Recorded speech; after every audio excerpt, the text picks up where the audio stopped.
नमस्कार दोस्तों, स्वागत है आपका आपके अपने चैनल महाविद्या एकेडमी में। हम यूपी ट्रिपल एससी मुख्य सेविका के लिए प्रैक्टिस सेट की सीरीज देख रहे हैं, जिसमें अब तक हम 10 प्रैक्टिस सेट को कंप्लीट कर चुके हैं, जो आपको चैनल की प्लेलिस्ट में मिल जाएंगे। इस टाइम हम प्रैक्टिस सेट नंबर 11 को कर रहे हैं, जिसका एक पार्ट आपका आ चुका है। ये प्रैक्टिस सेट नंबर 11 का सेकेंड पार्ट है। जैसा कि आप सबको पता होगा कि हम हर प्रैक्टिस सेट को 4 पार्ट्स में डिवाइड करके 25-25 क्वेश्चन करके कर रहे हैं। तो इस हिसाब से ये हमारा सेकंड प्रैक्टिस सेट है। कुछ प्रैक्टिस सेट नंबर 11 के 2 प्रैक्टिस सेट और आएंगे, 2 वीडियोस आपके और आएंगे। उसके बाद हम प्रैक्टिस सेट नंबर 12 को करेंगे। इस बुक में टोटल 15 प्रैक्टिस सेट हैं, जिसमें से आपके 10 कंप्लीट हो चुके हैं। आपका 11वां चल रहा है और आपके 4 प्रैक्टिस सेट बचे हुए हैं। ठीक है, तो पहला क्वेश्चन देखते हैं आज का। पहला क्वेश्चन है, सामाजिक नियंत्रण का सबसे महत्वपूर्ण अभिकरण है। ये भी आपका क्या है, रिपीटेड क्वेश्चन है, आप पहले पढ़ चुके हैं। कौन सा? स्कूल, परिवार, पड़ोस या नातेदारी। तो सामाजिक नियंत्रण का सबसे महत्वपूर्ण अभिकरण कौन सा है? देखिए, जो बच्चे का जन्म है वो परिवार में होता है। ठीक है, और जिसका मतलब एक इंसान के ऊपर सबसे ज्यादा नियंत्रण उसके परिवार का होता है, क्योंकि परिवार का खाली उसके ऊपर एक तरह का नियंत्रण, वो अपने परिवार से भावनात्मक रूप से, आर्थिक रूप से और जो उसके बाकी सारे भी चीजें हैं उन सभी के माध्यम से जुड़ा रहता है। ठीक है, तो जो किसी भी इंसान पर सबसे ज्यादा जो नियंत्रण है वो उसके परिवार का होता है। ठीक है, तो इसमें आप क्या आंसर हो जाएगा? आंसर हो जाएगा ऑप्शन नंबर बी, परिवार। सामाजिक नियंत्रण का सबसे महत्वपूर्ण अभिकरण परिवार है, क्योंकि परिवार का सामाजिकरण सर्वप्रथम, जो व्यक्ति है उसका सामाजिकरण सबसे पहले परिवार में प्रारंभ होता है, अतः नियंत्रण भी यहीं से आरंभ होकर आजीवन चलता रहता है। ठीक है, जैसे आप मान लीजिए किसी भी संस्था के सदस्य बने, जैसे आप विद्यालय के सदस्य हैं, तो विद्यालय के सदस्य आप तभी तक हैं जब तक आप उस विद्यालय में पढ़ रहे हैं, उसका नियंत्रण आप पर तभी तक है। ठीक है, पड़ोस है, ठीक है, आप किसी मोहल्ले में रह रहे हैं, वहां का नियंत्रण आपके ऊपर तभी तक है जब तक आप वहां रह रहे हैं। आप कहीं दूसरे के शिफ्ट हो गए, वहां का नियंत्रण आपके ऊपर खत्म हो गया। लेकिन परिवार एक ऐसी चीज है कि आप उसी में जन्म लेते हैं और आजीवन उसी में रहते हुए मृत्यु को प्राप्त करते हैं। तो जो सबसे बड़ा अभिकरण है वो है परिवार। नेक्स्ट क्वेश्चन देखिए। नेक्स्ट है, निम्नलिखित में किसने अपने सामाजिक परिवर्तन के सिद्धांत में शेर और लोमड़ी पदों का प्रयोग किया है? ठीक है, तो किसने किया है? वी परेटो ने, P.A. सोरोकिन ने, T. वेबलर ने या कार्ल मार्क्स ने? तो देखिए, ये जो शेर और लोमड़ी पदों का प्रयोग किया है, ये क्या है आपका option number A, V Pareto यानी कि विल्फ्रेडो परेटो ने। ठीक है, देखिए इन्होंने शेर किनको कहा है, लोमड़ी किसको कहा है, ये आपको पता होना चाहिए। देखिए, शेर इन्होंने उन लोगों को कहा है, वे लोग जो सत्ता में होते हैं और लोमड़ियों की तरह चालाकी से शासन चलाते हैं एवं सत्ता में बने रहते हैं। किंतु निम्न वर्ग में कुछ लोमड़ियां होती हैं जो सत्ता को हासिल करने की फिराक में होती हैं, और एक समय ऐसा आता है कि उच्च वर्ग की लोमड़ियों से सत्ता निम्न वर्ग की लोमड़ियों के हाथ में आ जाती है। ठीक है, यानी कि इसमें इन्होंने कहा है जो सत्ता में काबिज है उन लोगों को शेर कहा है, ठीक है, जो शासन चला रहे हैं, और लोमड़ियां उन लोगों को कहा है जिनमें वो सत्ता प्राप्त करने की शक्ति है। भले ही वो निचले तबके के हैं, लेकिन वो मेहनत करते जाते हैं और अपनी चतुराई से, अपनी मेहनत के बल पर एक दिन सत्ता पे काबिज हो जाते हैं। ठीक है, नेक्स्ट देखिए। नेक्स्ट है आपका, निम्नलिखित में से कौन सा एक सामाजिक परिवर्तन का जनांकीय कारक है? आप्रवास और उत्प्रवास, प्रौद्योगिकी आविष्कार, औद्योगिक और प्रौद्योगिक वृद्धि, प्रौद्योगिकीय वृद्धि या ग्रामीण नगरीय प्रथाओं में असमानता। कौन सा है? तो देखिए, सामाजिक परिवर्तन का तो जनांकीय कारण है, वो सबसे मेन कौन सा है? ये है आपका आप्रवास और उत्प्रवास। भाई, जनांकीय का क्या मतलब है? आपका डेमोग्राफी। जो चीज इसमें से डेमोग्राफी को सबसे ज्यादा प्रभावित करेगी वो कौन सी है? मतलब एक स्थान पर लोगों का आना, ठीक है, आकर रहना, या उस स्थान से लोगों का चले जाना कहीं और रहने के लिए, ये चीज सबसे ज्यादा प्रभावित करेगी। और ये क्या है? ये सामाजिक परिवर्तन का प्रमुख आधार है। कैसे? देखिए, मान लीजिए एक कोई गांव है, ठीक है, वहां पर कहीं बड़े शहर से कोई बहुत बड़ा एक ग्रुप आकर रहने लगा। ठीक है, जैसे इसका सबसे बड़ा एग्जाम्पल देखिए आपका, जब हमारा जो भारतीय समाज है ग्रामीण तरह का समाज था, ठीक है, लेकिन जब ईस्ट इंडिया कंपनी आई जब वहां के लोग आए तो क्या हुआ, यहाँ पर उस तरह का कल्चर फैलने लगा। तो हमारे समाज में सामाजिक परिवर्तन हुए, हालांकि ये एक बहुत नेगेटिव टर्म है, ठीक है, लेकिन सामाजिक परिवर्तन तो हुए ना। तो ये एक एग्जाम्पल है, ठीक है। नेक्स्ट देखिए, नेक्स्ट है आपका, भारत में परिवर्तन के मूल्यांकन के लिए परंपराओं का 6 प्रकारों में वर्गीकरण किसने प्रस्तावित किया है?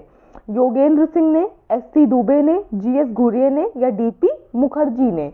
ये आपको पता होना चाहिए, और ये आप हाँ, ये आपने नहीं पढ़ा है। तो देखिए, जो भारत में भारत में जो परिवर्तन के मूल्यांकन के लिए परंपराओं का 6 प्रकार से जो वर्गीकरण किया है, ये आपका किया है option number B, S C. Dubey ने, ठीक है। देखिए, अच्छा वो कौन से 6 वर्गीकरण है, आपसे ये भी पूछा जा सकता है। तो याद रखिएगा, जो भारत में परिवर्तन के मूल्यांकन के लिए 6 जो परंपराओं के 6 वर्गीकरण किए हैं, वो है आपका, पहला है शास्त्रीय या पौराणिक परंपरा, दूसरी है आपकी उभरती हुई राष्ट्रीय परंपरा, तीसरी है आपकी प्रादेशिक परंपरा, चौथी है स्थानीय परंपरा, पांचवी है पश्चिमी परंपरा, और छठवीं है स्थानीय उप संस्कृति परंपरा, ठीक है। एक बार फिर से देख लीजिए कौन कौन सी 6 परंपराएं हैं। पहली बात तो आपको क्या याद रखना है कि परिवर्तन के मूल्यांकन के लिए परंपराओं का 6 प्रकारों में वर्गीकरण किसने किया है? तो किसने किया है? आपका किया है एस.सी. दुबे ने। और वो 6 परंपराएं कौन सी हैं? पहली है शास्त्रीय या पौराणिक परंपरा, दूसरी है उभरती हुई राष्ट्रीय परंपरा, तीसरी है प्रादेशिक परंपरा, चौथी है स्थानीय परंपरा, पांचवी है पश्चिमी परंपरा, तथा जो आपकी छठवीं है वो स्थानीय उप सांस्कृतिक परंपरा, ठीक है। इसको सिर्फ सुनिए नहीं, इसको 2 से 3 बार रिवाइज जरूर करिएगा। वीडियो को देखिए, एक बार नॉर्मल स्पीड में देख लीजिए और एक बार आपका 1.75 में या 2x में देख लीजिए, ठीक है। और इसके शॉर्ट नोट्स बना लीजिए अपनी सहूलियत के हिसाब से। नेक्स्ट देखिए, नेक्स्ट है, सामाजिकरण के निम्नलिखित सिद्धांतों में से कौन सीखने का सिद्धांत है? सामाजिक संरचना का सिद्धांत, संबद्ध प्रत्यावर्तन का सिद्धांत, धर्म का कार्यात्मक सिद्धांत या नियंत्रण का सिद्धांत? तो कौन सा है इसमें से? देखिए, इसमें क्या है आपका, जो ऑप्शन नंबर डी है आपका, सामाजिकरण के लिए निम्नलिखित सिद्धांतों में से कौन सीखने का सिद्धांत है? तो ये है आपका नियंत्रण का सिद्धांत, ठीक है। नेक्स्ट देखिए, नेक्स्ट है, सामाजिक नियंत्रण का संगठित स्वरूप निम्न में से क्या है? ठीक है, आपसे सामाजिक नियंत्रण का संगठित स्वरूप पूछ रहा है। कानून, मानक प्रथा या परिवार और विवाह? तो क्या आपका सामाजिक नियंत्रण का संगठित स्वरूप है? तो यह है आपका ऑप्शन नंबर बी, ठीक है। सामाजिक नियंत्रण का जो संगठित स्वरूप है ये मानक होता है। क्या होता है? मानक होता है। और सामाजिक मानक को सामाजिक आदर्श नियम भी कहा जाता है। ये याद रखिएगा कि जो आपके सामाजिक मानक होते हैं इनको सामाजिक आदर्श नियम भी कहा जाता है। नेक्स्ट देखिए, नेक्स्ट है, निम्न में से कौन सामाजिक गतिशीलता का उदाहरण नहीं है? देखिए, यहाँ पर फिर से आपसे क्या पूछ रहा है? नहीं है, ठीक है। किसी भी स्टेटमेंट को पढ़ने से पहले ये बहुत ध्यान से देखा करिए कि उसमें है पूछ रहा है या नहीं पूछ रहा है, ठीक। तो कौन सा नहीं है सामाजिक गतिशीलता का उदाहरण? प्रतिलोम, अनुलोम, प्रवचन या राजनीतिकरण? तो कौन सा नहीं है? ये आपका नहीं होगा राजनीतिकरण, ठीक है। जो आपका राजनीतिकरण है ये सामाजिक गतिशीलता का उदाहरण नहीं है, ठीक है। जबकि जो आपके अनुलोम, प्रतिलोम और प्रवचन है ये सामाजिक गतिशीलता के उदाहरण हैं। नेक्स्ट क्वेश्चन देखिए, नेक्स्ट है आपका, निकट दृष्टि दोष वाले व्यक्ति को किस लेंस का चश्मा लगवाना चाहिए?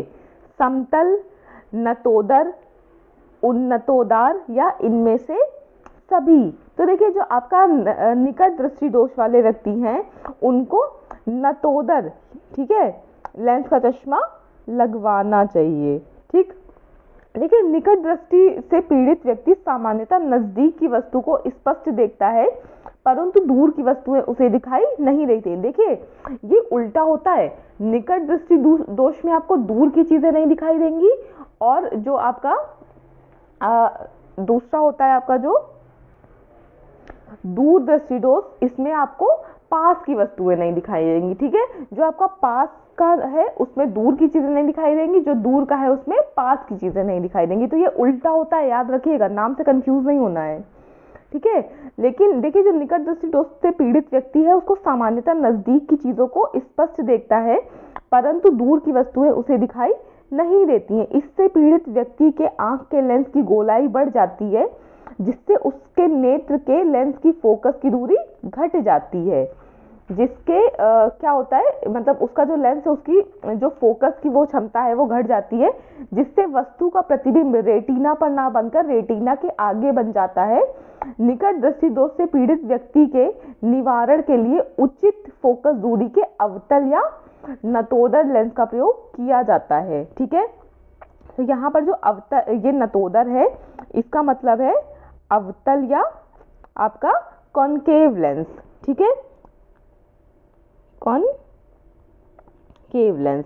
तो याद रखिएगा, जो आपका नतोदर है इसका मतलब क्या है, अवतल लेंस या कॉनकेव लेंस, ठीक है। नेक्स्ट देखिए सीधी सी चीज याद रखिएगा कि निकट दृष्टि दोष के लिए आपको चाहिए होता है अवतल लेंस और दूर दृष्टि दोष के लिए आपको चाहिए होता है उत्तल लेंस, ठीक है।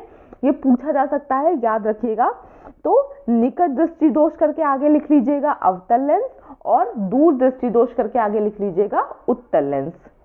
नेक्स्ट देखिए, नेक्स्ट है आपका प्रतिजैविक औषधि है, इनमें से कौन सी एस्प्रिन, एनालजीन या स्ट्रेप्टोमाइसिन या थायरॉक्सिन, कौन सी है। तो देखिए, जो आपकी प्रतिजैविक औषधि है ये है आपकी ऑप्शन नंबर सी, स्ट्रेप्टोमाइसिन, याद रखिएगा। नेक्स्ट देखिए, नेक्स्ट है प्राथमिक स्तर पर मातृभाषा में शिक्षा की सुविधा का प्रावधान किस अनुच्छेद में किया गया है। अनुच्छेद 349 में, 350 में, 350 का में या 350 खा में, ठीक है। देखिए, प्राथमिक स्तर पर मातृभाषा में शिक्षा की सुविधा से संबंधित जो आपका संविधान में अनुच्छेद है वो है आपका ऑप्शन नंबर सी, 350 का, ठीक है, 350 का, ठीक है।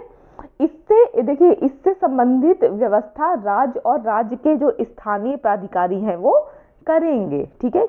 ये भी याद रखिएगा कि 350 का में लिखा है कि प्राथमिक स्तर पर मातृभाषा में शिक्षा की जो व्यवस्था है वो राज्य और राज्य के जो स्थानीय प्राधिकारी है वो करेंगे। नेक्स्ट देखिए, नेक्स्ट है आपका मिलान, ठीक है। आपको इधर 4 अधिनियम दिए हुए हैं और उनके वर्ष दिए हुए हैं, उनके वर्ष दिए हुए हैं, आपको कौन सा अधिनियम किस वर्ष में पारित हुआ था ये बताना है, ठीक है। तो देखिए, हिंदू विधवा पुनर्विवाह जो अधिनियम है ये आपका कब पारित हुआ था, ये हुआ था सबसे पहले, ठीक है, आपको आइडिया होगा इतना, ये सबसे पहले पारित हुआ था 1856 में, ठीक है। नेक्स्ट जो है आपका कौन सा, नेक्स्ट है हिंदू विवाह अधिनियम। तो हिंदू विवाह अधिनियम आपका कई बार रिपीट हो चुका है, ये कब पारित हुआ था, ये पारित हुआ था 1955 में, ठीक। नेक्स्ट कौन सा है, नेक्स्ट है विशिष्ट विवाह अधिनियम। जो आपका विशिष्ट विवाह अधिनियम है ये पारित हुआ था 1954 में। और लास्ट कौन सा बचा, लास्ट आपका बचा सती विरोधक अधिनियम। तो ये आपका आया था 1829 में, यानी कि 1829 में। देख लीजिए ऑप्शन किस में आ रहा है, ए का थर्ड, सेकंड का फोर्थ, ए का सी, सेकंड का डी। ये किस में आ रहा है आपका, ये आ रहा है आपका ऑप्शन नंबर डी में, ठीक है। थर्ड का ए और बी का डी, ये हो जाएगा आपका ऑप्शन नंबर डी, ठीक है। देखिए, इन सब के आगे ना इनके जो सन है उनको लिख लीजिएगा, एक बार फिर से देख लीजिए। फर्स्ट का है आपका सी, हिंदू विवाह अधिनियम का है 1955, विशिष्ट विवाह अधिनियम का है आपका 1954 और सती विरोधक का है आपका 1829। नेक्स्ट देखिए, नेक्स्ट है परिवार का सर्वाधिक आवश्यक सामाजिक कार्य कौन सा है। घर की व्यवस्था, सदस्यों के भोजन की व्यवस्था, संतानोत्पत्ति और संतान का पालन पोषण या आजीविका कमाना। तो जो आपका परिवार है उसका सबसे आवश्यक सामाजिक कार्य कौन सा है, तो ये है आपका ऑप्शन नंबर सी, ठीक है। संतानोत्पत्ति और संतान का पालन पोषण। नेक्स्ट देखिए, नेक्स्ट है आपका, निम्न में से किसने 4 प्रकार की नातेदारी की शब्दावली जैसे वंश, पीढ़ीतर, सहपक्षियों का विभाजन, सही पक्षियों का मिलन का प्रयोग किया है? इनमें से किसने? LH मॉर्गन ने, GP मर्डॉक ने, RH लोवी ने या AR रेडक्लिफ ब्राउन ने? तो किसने किया है? इस तरह की जो नातेदारी के लिए इन तरह की शब्दावलियां जैसे कि वंश, पीढ़ी, सहपक्षियों का विभाजन का, सही पक्षियों का मिलन, ये सब किसने प्रयोग किया है? ये सब आपका जो शब्दावलियां हैं ये प्रयोग की है आपके ऑप्शन नंबर ए LH मॉर्गन ने। नेक्स्ट देखिए, नेक्स्ट है, जाति से बाहर विवाह करने की प्रेरणा किस कारण से उत्पन्न होती है? औद्योगिक विकास के कारण, सामाजिक विकास के कारण, धार्मिक विकास के कारण या नैतिक विकास के कारण? तो ये किसके चलते हुई है ये सारी चीजें? ये सारी चीजें होती हैं आपकी औद्योगिक विकास के कारण। ठीक है, देखिए औद्योगिक विकास के चलते युवक युवतियों को साथ साथ कार्य करने का अवसर प्राप्त होता है और इसके चलते वे एक दूसरे से संपर्क में आते हैं, जिससे उन्हें अंतर जाति विवाह करने की प्रेरणा एवं प्रोत्साहन मिलता है। नेक्स्ट क्वेश्चन देखिए, नेक्स्ट क्वेश्चन है आपका, निम्नलिखित में से किसने न्यासिता परिवार की चर्चा की है? कार्ल सी जिमरमैन ने, GP मर्डॉक ने, JR लेस्ली ने या MK गांधी ने? न्यासिता परिवार, ठीक है, इसकी जो आपकी यानी कि जो ट्रस्टीशिप फैमिली है, आप सभी को आंसर पता होगा ये किसने बोला था? ठीक है, आपसे क्या पूछा है? निम्नलिखित पर किसने न्यासिता परिवार की चर्चा की है? ठीक है, तो जो आपकी चर्चा है ये आपकी की थी कार्ल सी जिमरमैन ने। इसके अतिरिक्त उन्होंने आणविक परिवार और घरेलू परिवार का भी उल्लेख किया है। ठीक है, आपसे ये जो न्यासिता परिवार है ये तो पूछा ही जा सकता है। इसके अलावा आपसे न्यासिता परिवार का देखिए मतलब है ट्रस्टीशिप फैमिली। ठीक है, इसके अलावा जो आपके जिमरमैन है इन्होंने आणविक परिवार यानी कि एटोमिस्टिक फैमिली और घरेलू परिवार यानी कि डोमेस्टिक फैमिली का भी उल्लेख किया है। याद रखिएगा, कार्ल सी जिमरमैन लिखिए, इनके आगे लिख लीजिए न्यासिता परिवार, आणविक परिवार और घरेलू परिवार। नेक्स्ट देखिए, नेक्स्ट क्वेश्चन है आपका, पीटरिन सोरोकिन के अनुसार सभी महान सभ्यताएं 3 सांस्कृतिक क्रम से गुजरती हैं। निम्नलिखित विकल्पों में से कौन सा क्रम इस सिद्धांत से संबंधित नहीं है? ठीक है, सिद्धांत देखिए कौन वो है। ए है आपका विचारात्मक संस्कृति, आस्था और रहस्य उद्घाटन पर आधारित समाज। बी है आपका आदर्शवादी संस्कृति, अनुभववाद और अलौकिक विचारों को मानने वाला समाज। सी है आपका अनुभवों के आधार पर चलने वाला समाज या डी वैज्ञानिक प्रेक्षणों पर आधारित समाज। तो इसका क्या आंसर है? एक बार क्वेश्चन फिर से देख लीजिए। इनके अनुसार सभी जो महान सभ्यताएं हैं वो 3 क्रम से होकर गुजरती हैं। कौन सा क्रम इस सिद्धांत से संबंधित नहीं है? देखिए यहाँ पर फिर से नहीं पूछ रहा है। ठीक है, आपको ये नहीं बताना है कि कौन कौन से क्रम हैं, आपको ये बताना है कि कौन सा क्रम इससे संबंधित नहीं है। तो कौन सा होगा? ये है आपका ऑप्शन नंबर डी, वैज्ञानिक प्रेक्षणों पर आधारित समाज। बाकी ये जो तीनों हैं ये इसके क्रम होंगे। नेक्स्ट देखिए, नेक्स्ट है आपका संघर्ष को दूसरे या दूसरों की इच्छा के विरोध, प्रतिकार या बलपूर्वक रोकने के विचार पूर्वक प्रयत्न को कहते हैं। अंतःपीड़ित संघर्ष की उक्त परिभाषा किसकी है? आपसे पूछा है ऊपर ये जो अंतःपीड़ित संघर्ष की परिभाषा है ये किसने दी है? मैकाइवर एवं पेज ने, A.W. ग्रीन ने, M.L. गुप्ता ने या D.R. सचदेव ने? तो ये परिभाषा किसने दी है? ये परिभाषा दी है आपकी option number B, A.W. Green ने। ठीक है, नेक्स्ट देखिए, नेक्स्ट है लड़कों के लिए विवाह की निम्नतम वैधानिक आयु है 24 वर्ष, 21 वर्ष, 18 वर्ष या 23 वर्ष। तो लड़कों के लिए जो विवाह की निम्नतम वैधानिक आयु है ये आप सभी को पता होगा, ये कितनी है? ये है 21 वर्ष। नेक्स्ट देखिए, नेक्स्ट है आपका व्यक्ति के जीवन में एक दूसरे से घनिष्ठ संबंध रखते हैं, इनमें से कौन से? मूल्य, आयोजन और लक्ष्य। बी है आपका लक्ष्य, आयोजन, स्तर। सी है मूल्य लक्ष्य स्तर या डी है स्तर लक्ष्य और मूल्यांकन। तो ये कौन से हैं? तो देखिए जो मूल्य लक्ष्य और स्तर है आपका ऑप्शन नंबर सी, ठीक है, ये व्यक्ति के जीवन में एक दूसरे से घनिष्ठ संबंध रखते हैं। नेक्स्ट देखिए, नेक्स्ट क्वेश्चन देखिए। नेक्स्ट क्वेश्चन है आपका, किस पंचवर्षीय योजना में गरीबी हटाओ का नारा दिया गया था? 5वीं पंचवर्षीय योजना में, चौथी पंचवर्षीय योजना में, छठी पंचवर्षीय योजना में या 9वीं पंचवर्षीय योजना में? तो ये आप सभी को पता होगा, जो गरीबी हटाओ का नारा है ये आपका दिया गया था 5वीं पंचवर्षीय योजना में, ठीक है, यानी कि 5th 5 ईयर प्लान में। देखिए इसका उद्देश्य क्या था? इसका उद्देश्य था निर्धनता उन्मूलन, ठीक है। तो इसका आंसर क्या है? इसका आंसर है ऑप्शन नंबर ए, 5वीं पंचवर्षीय योजना में। नेक्स्ट देखिए, नेक्स्ट है जनसंख्या वृद्धि के क्या कारण हो सकते हैं?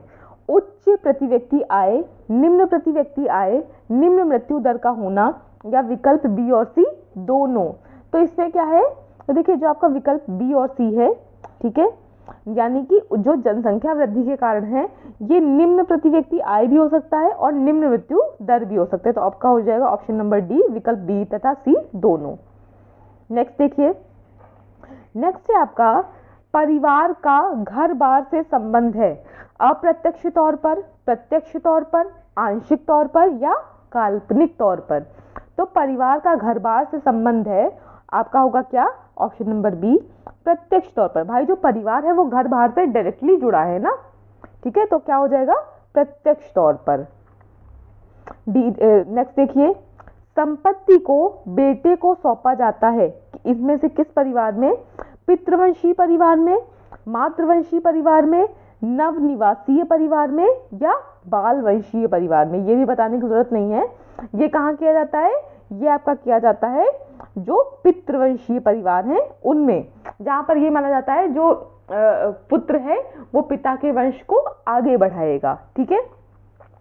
मतलब जहां पत्नी विवाह के बाद अपने पति के घर में आकर रहने लगती है वो प्रणाली पितृ स्थानिक परिवार प्रणाली कहलाती है तथा बेटा अपनी पिता की संपत्ति का मालिक होता है। नेक्स्ट देखिए, नेक्स्ट है जिस परिवार में व्यक्ति जन्म लेता है उसे कहते हैं, इनमें से कौन सा परिवार? उन्मुखीकरण का परिवार, प्रसव का परिवार, प्यार का परिवार या पितृवंशीय परिवार?